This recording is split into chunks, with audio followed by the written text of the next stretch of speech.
World War II was one of the darkest periods of human conflict the world has ever seen. It was a war unlike any other, a war that united all Americans with one singular goal. Those brave Americans who served and fought not only for their country, but for the fate of the world. They earned the right to be called the greatest generation. Stay with us as we talk with World War II veterans.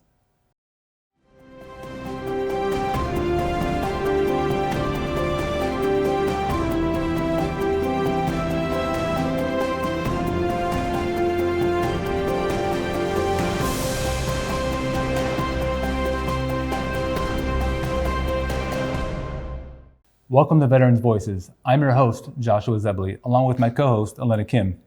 Tonight, on a very special show, we'll be talking with World War II veterans.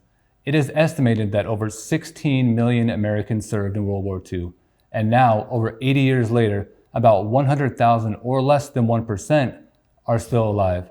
We're losing about 130 of these heroes every day. Tonight's show is dedicated to preserving the stories and legacy of those who served in World War II. We hope that their stories will inspire a new generation of Americans. We'll begin with the start of America's involvement in World War II. On December 7, 1941, the Japanese launched a surprise attack on the naval base at Pearl Harbor. Joshua was privileged to interview Chuck Kohler, a Navy veteran who not only survived the attack, but was injured by the very first bomb dropped on Pearl Harbor. As you will see, he tells the story of that day as if it happened yesterday. Mr. Kohler, it's an honor to speak with you. Can you tell me about your experience the day of the attack? Well, I was in the duty section assigned the 0800 to 1200 security watch at Aerial Patrol Squadron VP-23's hangar, Building 54, located on the harbor inlet end of Naval Air Station Ford Island, right in the center of Pearl Harbor, the bullseye of Pearl Harbor. I heard the sound of an approaching aircraft, but that's not unusual. We're a naval air station. Airplanes come and go, but not usually on a Sunday and not that early in the morning. Suddenly and simultaneously, there was a tremendous roar. Bomb fragments, explosion debris, and window glass came crashing into the back of my head, ears, neck, and onto my shoulders. Something like that can kind of upset even your best laid plans for the day. It did mine. It took me a little while to get my train of thought back on track and to kind of recover from the concussion of that nearby bomb blast. And when I did, I'm thinking it's one of our friendly air group pilots, hot dogging, crashed.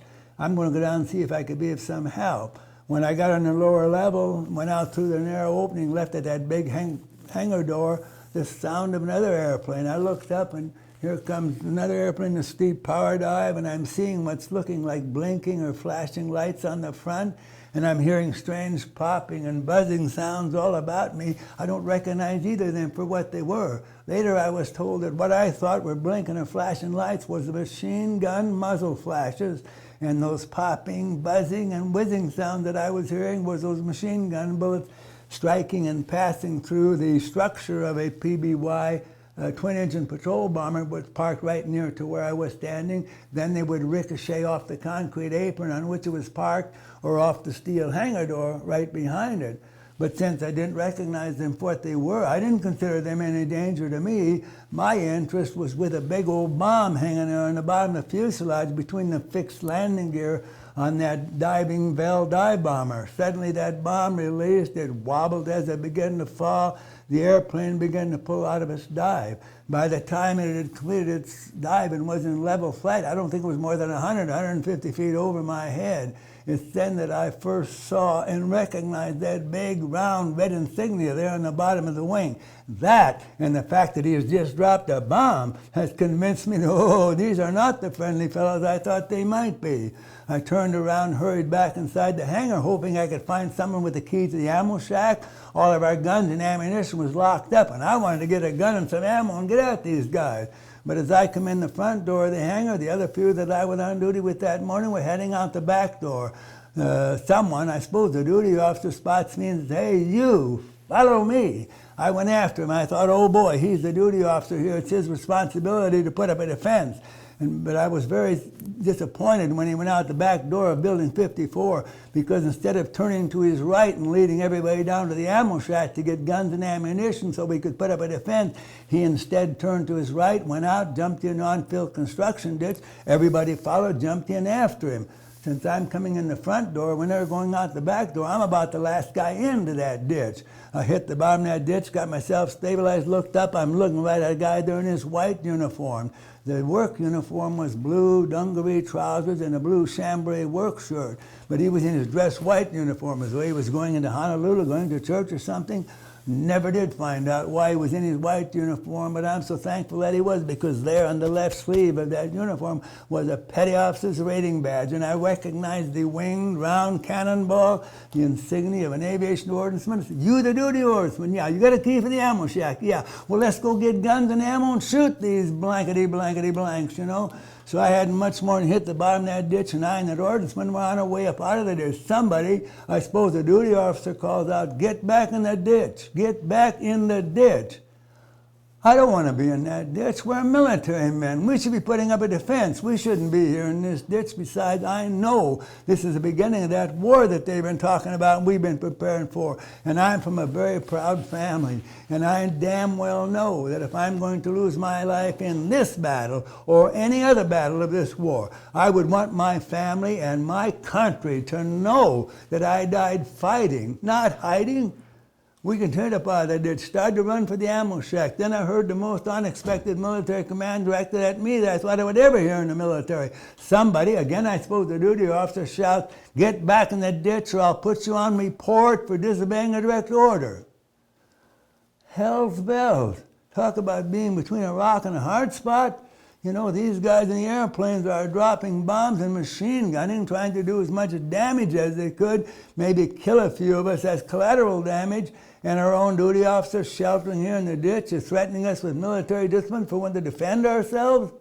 I couldn't believe it, you know, with total and complete disregard for the threat of military discipline, with total and complete disregard for the fact that aerial bombs and machine gun bullets were raining down on the hangar to where we were running. We continued to run. We made it to the ammo shack. The ordnanceman unlocked the door, let himself in. I'm right behind him. "What do you want?" "Give me a 50 caliber machine gun."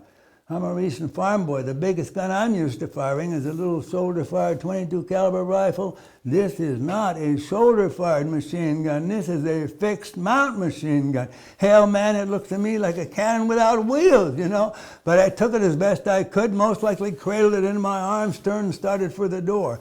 By now, I guess a few other brave souls figured that they hadn't ought to be in that ditch either, and they'd followed us to the ammo shack.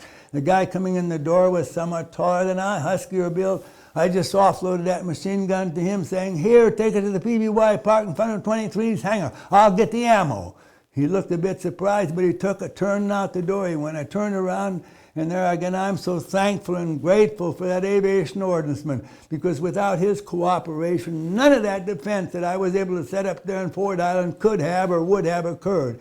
Anyway, when I turned around, he was just setting 2 canisters of 50 caliber ammo up on the counter. I grabbed those 2 canisters of ammunition, turned, and out the door I went. I'm not a runner or sprinter, never been a fast guy, but I guarantee I beat the guy with a gun to the airplane. We were approaching that airplane from the port side, basically the southeasterly direction, about the same direction that the attacking aircraft were coming from. But the ladder to the end of that airplane was hanging from the starboard gun blister. I ran around the backside of the airplane, set those canisters down, start up the ladder. I don't think I got more than a couple of rungs when it dawned on me, if I come beside this airplane, am I going to be strong enough to reach down and pull that big old gun up inside? I'm not so sure of that. So I jumped down off the ladder just as the guy with the gun got there saying, "Give it to me, you get up inside, I'll hand it to you." Boy, he chopped up that ladder, jumped inside, turned around, reached down. I got the gun to him somehow, most likely muzzle first, which is the lightest end, but which is also a safety no-no. But I don't think either one of us were thinking much about safety right at that time. I shouted, "Put it in the port blister. That's the side they're coming from." He turned and disappeared into the fuselage of that airplane. I grabbed a canister of that ammunition in my left hand, guided myself up the ladder with the right hand, set that canister inside the airplane, back down, got the second canister, back up the ladder, set it inside, jumped inside, picked those two canisters up, turned, stepped across to the port gun blister, just as he was swinging that gun out and locking in the firing position. I set the canisters down under the gun, flipped the lid open, up at the end of the belt, ready to load, thinking he'd have the breech open. But he was just standing there staring skyward. I looked up, and here comes another one of those airplanes in a power dive. Same old blinking, flashing lights, big old bomb hanging there on their bottom.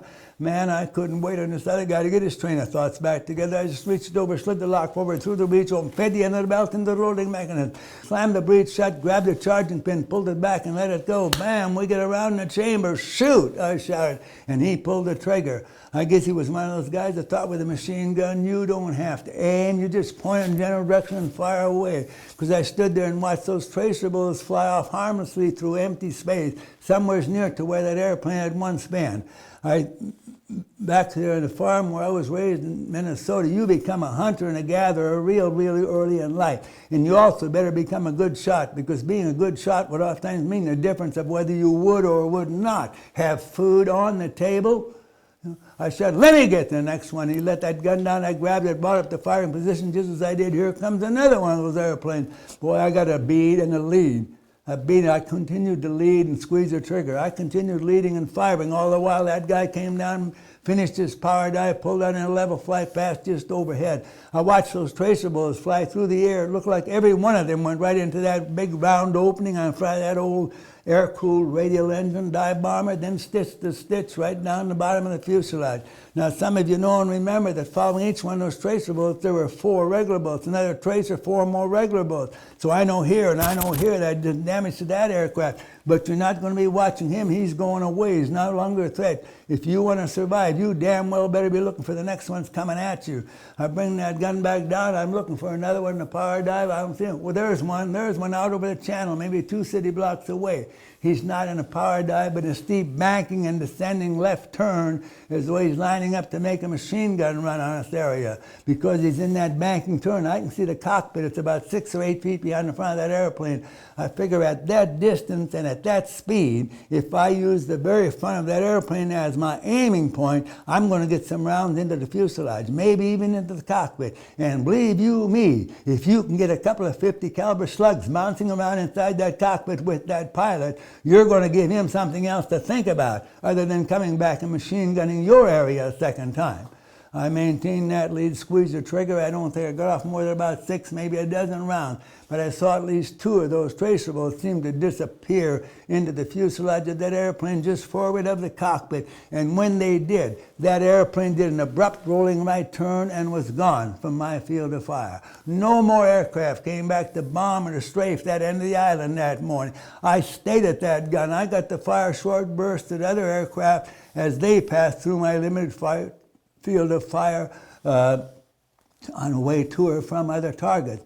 A little later on, about the same time that the second wave of that aircraft, that attacking aircraft came in, the USS Nevada came down the channel, making a run for open water. Boy, oh boy, those pilots, those airplanes got on it like a swarm of bees. They were hoping they could sink it there in the channel, and that would have blocked the harbor for some time. And I got to fire short bursts at some of those aircraft as they passed through my limited field of fire on their way to or from other targets. But by now, our own aircraft parked on the ramp and adjacent hangar, Building 6, Hangar 1, all of which were between where I was firing from there in front of Building 54 and where the USS Nevada was heading in the area of Hospital Point there. And those aircraft in that hangar were beginning to burn so fiercely, putting up such heavy clouds of black smoke that it just obliterated that field of fire. 50 years later, I was listening to a news broadcast from Pearl Harbor.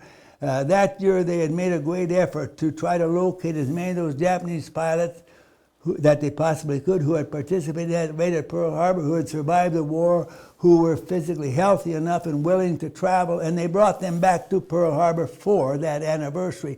They were interviewing them and asked this one pilot, "What part did you play in that raid?"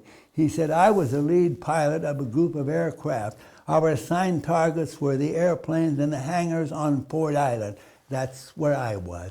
He said, when I went in for my first run, machine gun, dropped my bomb, I didn't see a soul. It was like the whole island was asleep. But he said we were surprised how fast they reacted, because by the time I had came around and was lining up for another machine gun run, there was so much fire coming up that I turned and went elsewhere. Oh, I would love to have talked to him. There's the guy that dropped the very first bomb to fall at Pearl Harbor itself that morning. That's the guy that dropped the bomb that got to me physically, spilt of my blood, most likely the very first blood to fall at Pearl Harbor that morning. But in spite of that, I think I'm the guy that got to him with that on-target 50 caliber machine gun fire and changed his mind about coming back and machine gunning our area a second time. Can you tell me a little bit about why you decided to join the Navy? You know, I realized that farming was not for me. I realized that early on. And there's a lot of, animal husbandry and stuff like that. We would have about 60 head of horses, 40 head of cattle, 20 head of hogs, maybe turkeys, ducks, geese, chickens. And all of that stuff needs care 24 hours a day. You feed, and, I'd spend the morning putting the feed in front of them. I'd go to school maybe a half a day or whatever I could. And then in the afternoon, I'd spend the afternoon cleaning up from behind them the food that I'd fed them that morning, So it keeps you pretty busy. And I decided that was not the kind of life that I wanted. There had to be something else. There had to be another way. And I found it, for me, to be construction. And you had a neighbor that joined the Navy and came home on leave and told you about the Navy, and you said, I want to see the world as well? Yeah, there was a family that lived about a mile from us. Remen was the name, Kenneth Remen. He had joined the Navy and he had completed his boot camp training and whatever all else, and he come on leave, and I got a chance to talk with him and stuff. And it sounded real exciting to me, and not only that, but it advantageous. Here's something I could do that would maybe lead me somewhere else, So I've always felt that was one of the best decisions that I ever made, was to join the Navy. And I'm so grateful to my parents for signing those slips. I never did realize why my dad signed it, because like I say, I was the main slave at that time. But he signed it because he said, my brother, just older than I, had joined the CCC camps, if you remember those, Civilian Conservation Corps. But he only lasted a few weeks because they told him what to do instead of him being able to tell them what he wanted to do. So he thought I would do the same with the Navy. He didn't realize when you sign that contract, that's a contract that you've got to keep, you've got to honor. So I never again, of necessity, lived under my father's roof or ate at his table. It made me so fiercely independent. It definitely makes you grow up fast. And it has served me well all of my life. How do you think the best way to preserve the history of Pearl Harbor for future generations? Well, I've done a lot of public speaking about that event, and about my experience there and through the war, and I did it in hopes that it would give other people a better understanding of what went on there that morning, and a deeper appreciation for what everybody there went through, and because there were so many of them that never got to share that experience with their families or friends. And I figured if I could do that and get them to understand, they would have a better understanding of what we all experience, basically the same thing, I guess that's one of my goals, is to try to do whatever I can to bring to them the remembrance and the honor that they so rightfully deserve. What lessons can modern military and the American public in general learn from the struggle this country faced during World War II? Well, my first suggestion, and that I've experienced, you never run from the battle, run to it. You can't win it running away. Wow, Mr. Kohler's story was amazing. He truly was witness to a historic moment. What was it like to talk to him, Joshua? Well, first of all, it was such an honor and a privilege to speak to him. He told the story like it happened just yesterday and not over 80 years ago. Continuing with the theme of Pearl Harbor, in November of 2019, host Nathan Johnson and Aaron Esquer spoke with Pearl Harbor survivor, Navy veteran Mickey Ganich on his 100th birthday. He shared a little bit about his experience that day. Let's take a look. Our first guest tonight is Mickey Ganich, a Pearl Harbor survivor who has returned to the site many times in the years since World War II. Mickey, welcome to the show. My honor to be here. My name is Mickey Ganich. I was born November 18, 1919 in Ohio. I joined the Navy January 21st, 1941. I spent my time in the Navy, and I retired from the Navy October 10th of 1963. In between that time, we had World War II, Korea veteran, and I am just honored to be here because a lot of the people, a lot of friends I knew did not make it. I am honored to be here. Well, we're honored to have you, Mickey, and you said November 18th, so that would make this your 100th birthday, is that right, sir? That's right. Well, you know what, we got a special surprise for you tonight, Mickey, so happy birthday to you. Well, thank you. So we're very bringing much. out a cake for you. Oh, wow. Wow. Get to make a wish. And look at that, the candle's actually lit there, Mickey. I don't know if the camera can see it, but it's still I lit. see it. All right.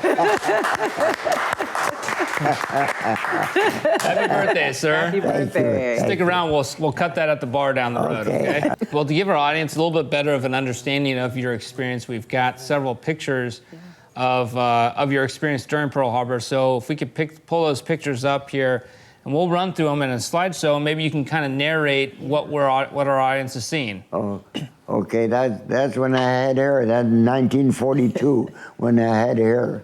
Time has gone by. So this is a picture much later on in life, but you still have a little bit of hair, Mickey. Yeah, but that's me when another Pearl Harbor survivor is sitting there. Mike Stetz there, he was one of the other Pearl Harbor survivors. And the gentleman, okay, so what's this a picture? Things That's are on fire. That's my picture of my ship, the USS Pennsylvania in dry dock. Just on this side of it is the Castle and Downs 2 destroyers in the same dry dock with it. The smoke in the background is Arizona burning in the background. That's after we got hit. After we got hit with a 500-pound bomb, they flooded the dry dock to put out the fire. Only bad thing about it, the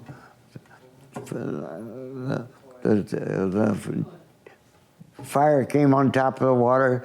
The oil from the destroyer caught fire, so it had flames all around it because oil and water don't mix. But that was the only hit that we had during the attack. We had a lot of concrete around us. Boy. Okay, we'll go on to the next slide. That looks horrible. That is the USS Oklahoma, sister ship of the battleship Pennsylvania there. That's the people cutting holes in it, trying to get people out. I know 2 people went out through portholes while the Oklahoma was rolling over. Thanks to the chaplain of the USS Oklahoma. He was a big guy. He pushed people out through the porthole. He couldn't get through them himself, but he pushed other people out through the portholes, but they got as many people out as they could. Okay, and this is your ship? That is my ship, the battleship Pennsylvania. The bomb had hit our ship, was in between those 2 masts there. So this is where you were sitting in the mast. What do you call that, the crow's nest? That's the crow's nest. That's my battle station. I was the lookout way up high. I was higher up in some of the planes that were flying around there. But the bomb went through 2 decks, exploded. It shook me, but did not hurt me there. But it's kind of scary to see a big hole alongside of you. We lost 23 men that day, injured a lot of other people.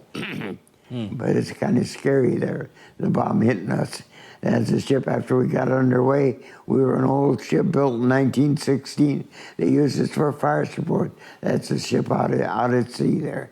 We had 14-inch guns on it, and we could do about 50 knots downhill with a tailwind. We didn't have the speed, so they used it for fire support for the various invasions, many invasions in the North Pacific.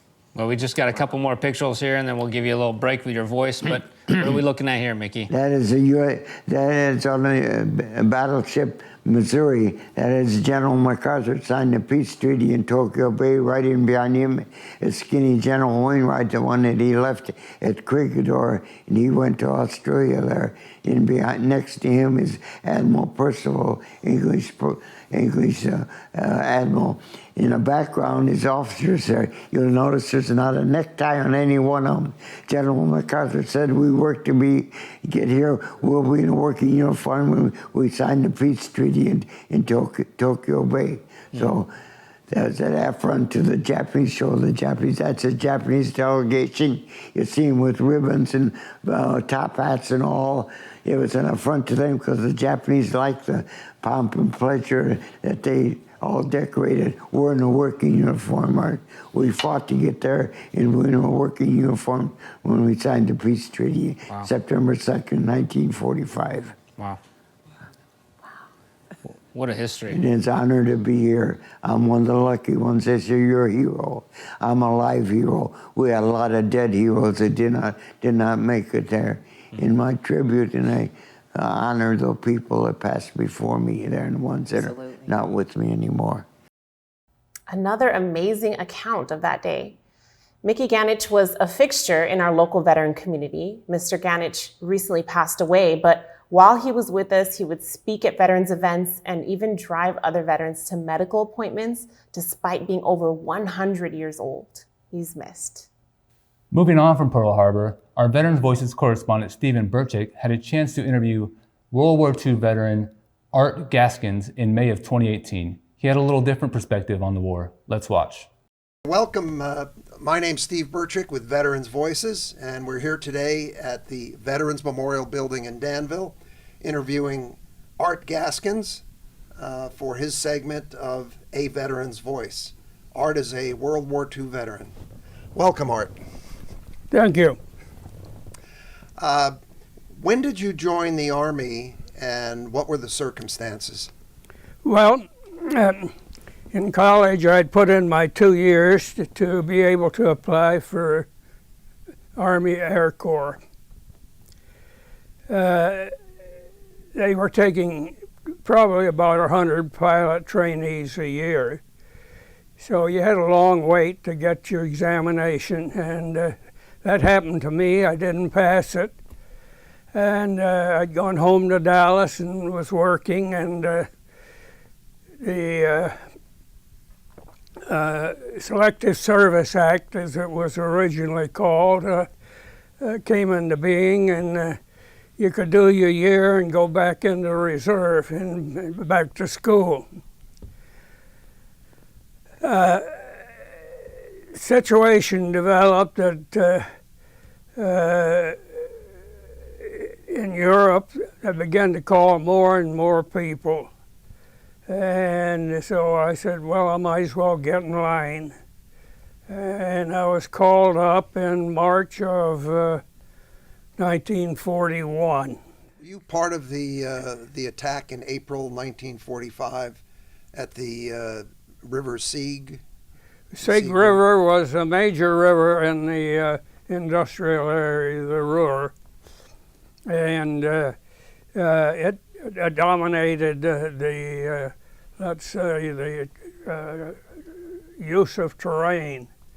There was a couple of infantry divisions, the 13th Armored Division, and some anti-tank outfits that were given the job of getting over the Sieg River, getting rid of the Germans on the high side, because they were looking down at every place we could assemble to attack. And they had these 88 rifles, which were very deadly, and they knew how to use them. So we ran into a lot of problems getting across the Sieg River. After crossing the Danube River, were you part of the operation that entered Austria? Yeah, as we wound up there at the northwest or northeast end of the operation. We crossed the Danube, and it was a very rough crossing, and physically, because the terrain was very wet, and the river bottoms were bad. But using our own engineers, I say that the division size engineers unit, we got across it and got onto some dry land. I understand that in a few weeks you're going to be celebrating your 100th birthday. Yeah. Any tips on how to live a long life? Well, I've tried to study it. Historically, I didn't inherit any long genes. I think the most important thing is learn what moderation is.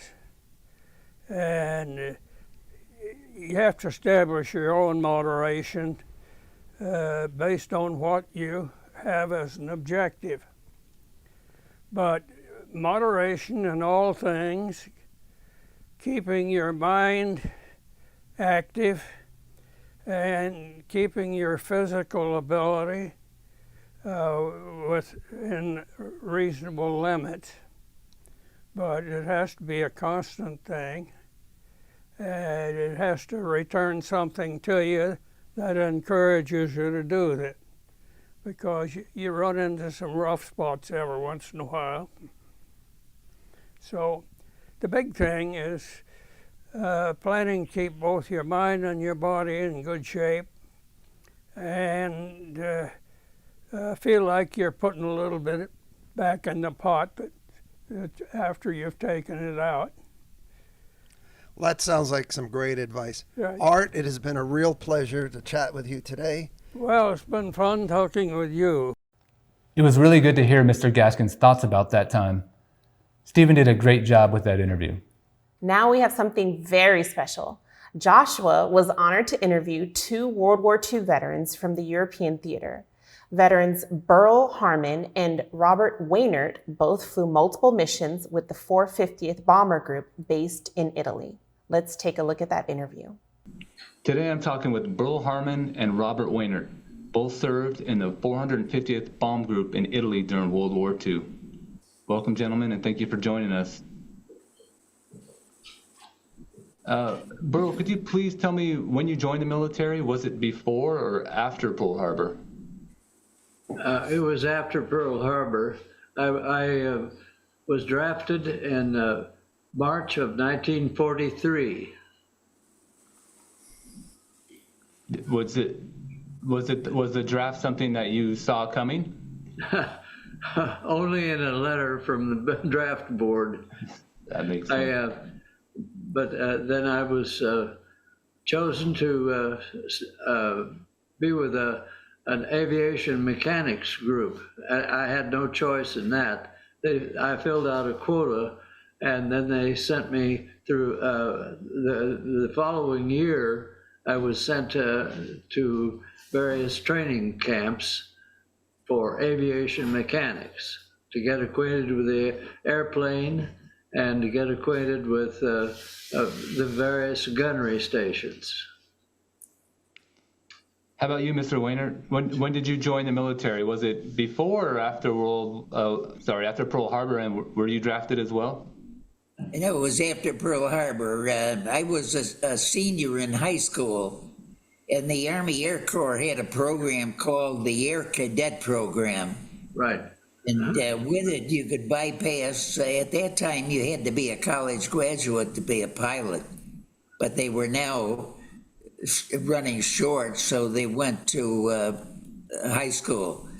And then for 6 months, you couldn't go in until you were 17 and a half.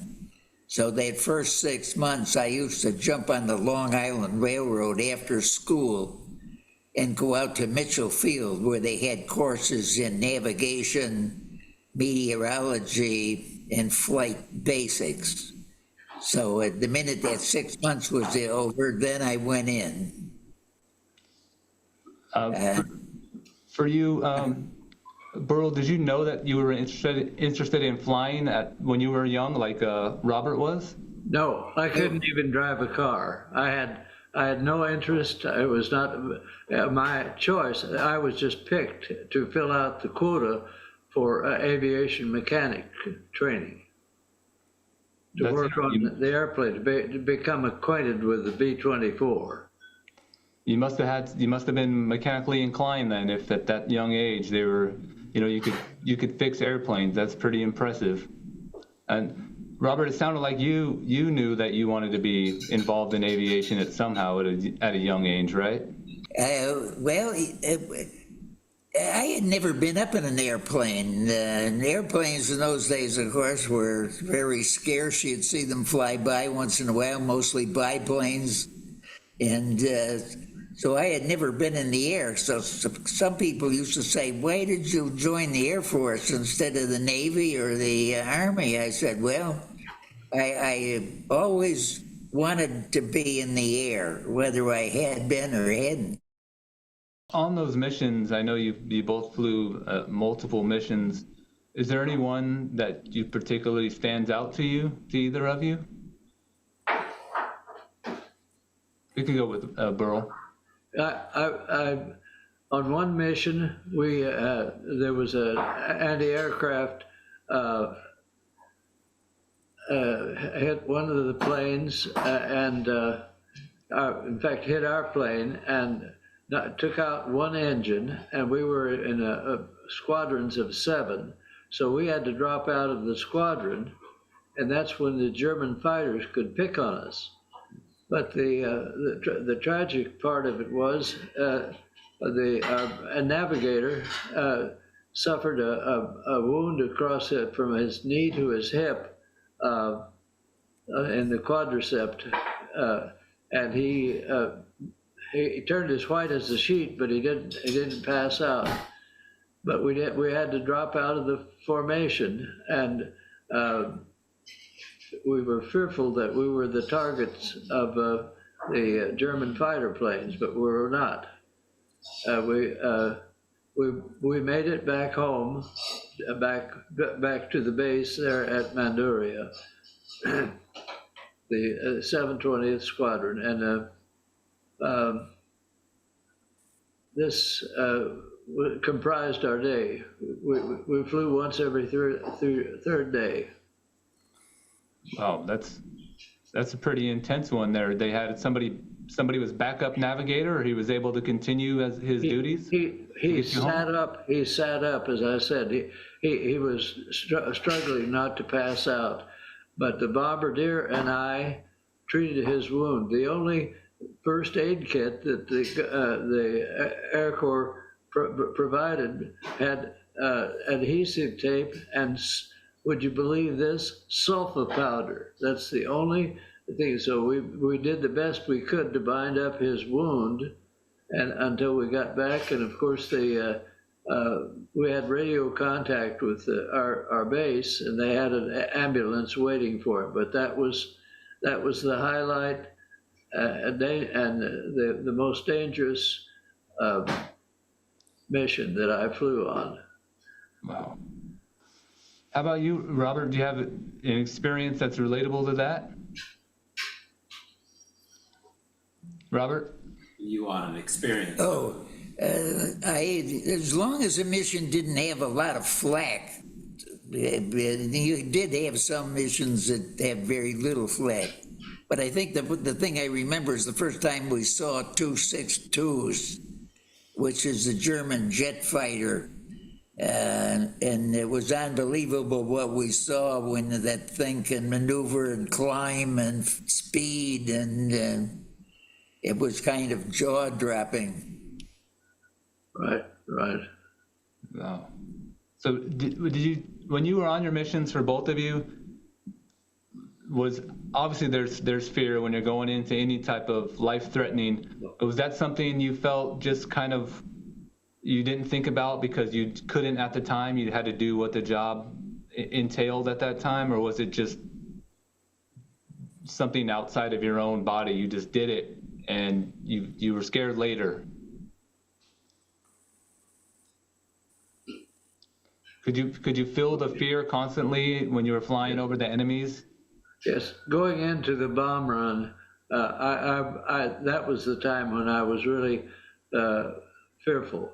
We kept, you could never hear anything. It just like when the anti-aircraft shots were fired, when they exploded near our formation, it sounded just like the wind, but no sound. There's nothing to reverberate. So, but yes, I was scared. But then after that, when I got on the 2 days off, I didn't worry about it much. We just sort of knew that we were going to be in harm's way. There's something that Robert mentioned earlier, the bond. I think you both mentioned the bond of being close together with the rest of your flight crew, that I think when everyone has that common goal and that common fear, that it's helpful, right? We all are feeling the same thing, so maybe it makes it a little bit less than you think it should be. Robert, how did you feel when you were flying, when you were going on missions? Did you feel the fear constantly, or was it kind of the same way as Burl? That's you. Oh, one thing I always remember are takeoffs. When everybody was lined up ready for takeoffs, that's when you had a little time to think, because you had to be one after the other, as everybody knows. They had to get everybody up in the air in a hurry. And you knew at that time, believe it or not, that the planes were overloaded, really. The B-24J was almost 2.5 tons heavier than the B-24D, and yet it still had the same engines, so it didn't generate any more horsepower in getting off and on. Maybe you might carry a little less bomb load. And the only really thing that was made a difference is, instead of the ceiling of the J being 32,000 feet, it had dropped down to 28,000 feet. That was the ceiling with the J. Those I remember. So it was quite a thing. You used to say, "Why is the bottom of my plane olive drab?" And we used to kid the pilot, because at the end of the runway, we had a 200-year-old olive orchard. And so we used to kid him that he used to go through that on takeoff. So it was kind of a fun thing we used to have. Did you realize at the time the great service you were doing to not only our country, but to the world? No. You know, I'm 19 years old. I wasn't quick enough to keep a diary or a write down, because we were told the same fellow who was wounded, the navigator, was a great one. We were on a first name basis. Our crews were, and this is so unmilitary. But in the Air Corps, we were a bonded group of 10 men. How about you, Robert? Did you understand what was going on in the world at that time? Or were you kind of, I know you were young as well, and I think it sounds like you were even younger than Burl was. Maybe it's more day to day, or did you understand the big picture at that time? Yes, well, one thing is good that you were young. I think when you're young, you really don't really understand everything, and you kind of feel you're bulletproof. Mm-hmm. Even though I don't know if anybody ever felt that way or not, but you actually do feel full bulletproof. Right. I think it's just an attitude that you might just Well, need to have I when think you're if you had a wife and family at home, there might be different thoughts going through your mind. At that time, I was so young. Everybody in our crew was about 18 or 19. The old guy on the crew was the pilot. We used to call him Dad. He was 22 years old. Oh, 22. So everybody seemed like it was a young war. Our last question here. What would you tell a young person just entering the military today? What wisdom would you share with them? To me, joining the Air Force would be the greatest thing you can do as a young kid. You get your education, you get to do what you want. It's a great thing, I think. But the one thing that I hate to see the way the world is going today. I don't mean to get into, but it's not like it was in 1940s when there were just one thought. Everybody had one thought in mind. That was to win the war. Mm-hmm. And if it hadn't been for the women coming out of the homes and into factories and becoming, so say, Rosie the Riveters, and we'd have never accomplished what we did, really. It was a war that was won by outproducing the enemy. We outproduced Japan, Germany, and not only outproduced them, but by many times. And that's the way the country was. Unfortunately, we seem to be divided today. There seems to be one side against the other side, which to me is very disheartening. Yes, sir. I don't know how anybody else feels. Burl, do you have any words of wisdom for any young folks joining the military today? I would say that if there is an opportunity for them to choose a field in which there's considerable merit in joining the military service and giving that kind of service to the communities, to the nation, to the world. I'm very much interested, as Robert was saying, of getting. It's such a different world now. We need to consider what the values are that we would like to preserve, and this is one of the things that we might be able to do by joining the military service, and if not, at least joining in the community to try to preserve what we hold, the values that we hold dear. I cannot help but to hear these stories and think that they are just as impactful today as they were 80 years ago. These veterans who are quickly disappearing have stories and wisdom that must be preserved. An organization that is working to preserve the history of World War II is the Families of World War II Veterans. I was fortunate to interview the founder of the organization, Barbara Fasola, who has traveled to many historic World War II sites in a quest to explore her family history.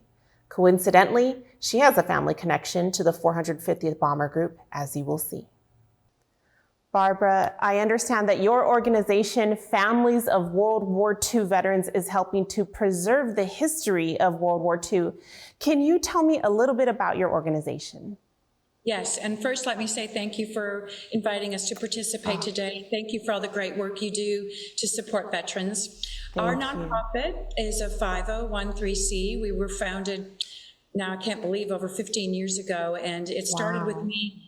My desire to continue the legacies and the education and the impact of World War II and the sacrifice of those veterans through education to future generations. So we created a scholarship program, and our nonprofit awards scholarships to college-bound students, and it's based on academic achievement along with financial need. And I understand that you don't need to be a family member to apply for the scholarship. So I think that's amazing that it's really about preserving that history of World War II. And I know that you, Barbara, have traveled extensively to sites that are relevant to World War II. You actually have a personal connection to the 450th Bomber Group that flew out of Italy. Can you tell me about your connection and the trip that you took to Italy? Yes, as a daughter of a Navy World War II veteran, I, of course, have a keen interest in the entire subject matter with many uncles. I'm of that age, that I had many uncles and, of course, my father and the role that my aunts have served. I was really wrought up learning about the war. And in 2016, I was traveling through Italy, and I made it a goal to go to the Florence American Cemetery, and I would encourage anyone who's anywhere near Florence or make a point to visit. This is an American cemetery where 4,400 of our armed forces servicemen and some women are still either buried in the markers, or there's a wall of tablets, a memory wall, and those who did not make it home are memorialized there. So for instance, my uncle was flying on the Patricia Ann. He was in the 450 Bomber Group, which most people know are the amazing flying cottontails, and he was in Squadron 722. And that particular squadron was flying missions over to Austria, and his plane was flying to Austria, Stier, which is a town, to bomb a munitions plant. And they were shot down by enemy air fire, and their plane just didn't make it, went into the Bay of Naples. And that's where they're memorialized. So my family, when that knock on the door came to my mother when she was in high school, and they said, come out of class and go home, and they tell the family, it was March 24th, 1944, unfortunately, we know that your brother, your son was serving, and that plane was shot down. That memorial is there in Florence. So they never received any other way to celebrate him. So I was the first family member to go to Florence, and it's a remarkable experience. They meet you, they do the research, they meet you, they gave me flowers, they gave me a flag, they escorted me to his particular area in the missing tablets section, and I found his particular line with his name and what he did. He was a navigator, second lieutenant navigator on that airplane, and it's an extraordinary experience. You're in Tuscany. It's a beautiful part of the world, and it's our cemetery, and it's just a moving experience to see and read about those who are remembered there. Wow, that must have been such an amazing experience, and to know that you were the first in your family that traveled there and got that experience. And you said that your uncle passed, this is on your mother's side, passed away March 24th, 1944, so coming up on the anniversary of his passing. I'm sure that you think back to your travels to Italy every March 24th. Another site that you have visited that also played a big part in the end of World War II was Normandy. Can you share some impressions of your trip or trips and travels to Normandy? Yes. For some reason, I just have a personal calling to that area. I'm not sure. I don't really believe in, other lives, but perhaps if I were, that would be something about it. I love France, but I also love Normandy. I've been 4 times, and on one of those trips, I did take my father, who was on an LSM ship in the South Pacific. It's just an amazing memory for me to take him there, but you can't walk through that area and walk through that museum and see the 9,000 markers and not have a lump in your throat and ache in your heart for all who served there. And it's just such a special memory. The bunkers are intact. The German bunkers are intact. It's an incredible place to view. And of course, it's our land. It's American land. We own it. And I encourage everyone to go to this very special place, see the beaches, see Omaha, see Sword, see all of them, and take your time, go to Mary St. Eglise and visit that town. So very special memory, and having an ability to do it with my father while he was still alive is just incredible. One of the saddest and most profound journeys that you have made, Barbara, was to the concentration camps, of course, at Auschwitz. What was that trip like, and what kind of feelings did that leave you with? I'm of Polish descent. I'm married to an Italian gentleman, but I am of Polish descent, and it was very important to me. My family's from Tarnow, which is close to Krakow, and in Polish it's Krakow. And of course, Auschwitz and Birkenau are very close. So when one visits Krakow and sees the beautiful cathedral in the town, one of the prettiest town squares, I think, in all of Europe, it did not get bombed. And they've got the Schindler Museum now, which is very interesting. People probably are familiar with that movie. Visiting that area of Auschwitz and Birkenau is somber and as respectful and as just bone-chilling as it can be. It's extraordinarily important to go. You must go because no one wants to forget. And only by visiting, in my opinion, and I believe in their opinion as well, by visiting, we continue the education and the learning of it, and just how unbelievable it could even be. So I think by visiting, you show your true homage to learning and to educating. And I would say it's a draining day, it's a tough day, but a very important day. And those two are close to each other. So I would also encourage that visit. And I think it's one of the things that makes me motivated to continue to work hard to educate the future generations about everything, not just the battles, who won the battles. We all know that. We can look in the history books. Daily life, what was that like? That's what we learn to know. Yeah, I can see all of these different aspects of your life intersecting in this history. So I can really see what motivated you to start the Families of World War II organization.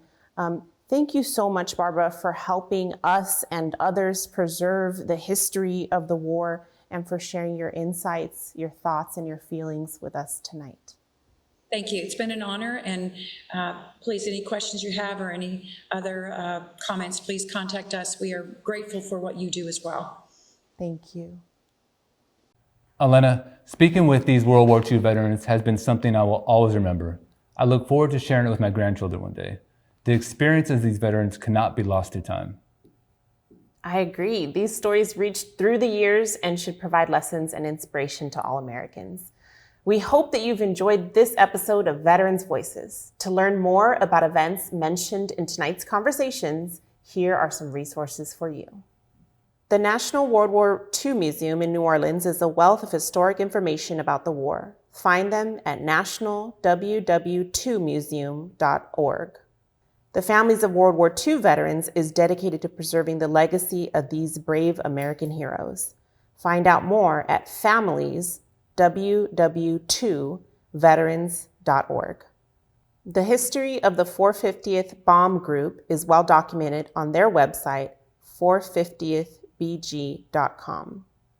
The Wheelchair Foundation and Viet Dreams will host the Wheel and Grace 2024 Gala on Saturday, February 17th at the Black Hawk Museum in Danville, California. The event will help purchase wheelchairs to be delivered by local veterans to those in need in Vietnam. For more information, go to wheelchairfoundation.org. Veterans Voices is brought to you in part by contributions from the Diablo Valley Veterans Foundation, dedicated to helping veterans near you, American Legion Post 246, honoring the tradition of the American Legion in Danville. If you would like to help sponsor Veterans Voices, you can donate to the Veterans Voices, care of Diablo Valley Veterans Foundation. Get in touch with them at diabloveterans.org. To rewatch tonight's episode, check back on our homepage later this week or check your cable provider's schedule for rebroadcast times. You can also rewatch this episode and many others on our YouTube channel, Veterans Voices of Contra Costa, so be sure to subscribe. Our next show will air on Monday, March 11th at 7 p.m. We'll be discussing the very important topic of military sexual trauma. You won't want to miss it. To all of our veterans and their families, thank you for serving. To all of you who tuned in tonight, thanks for watching and have a great evening.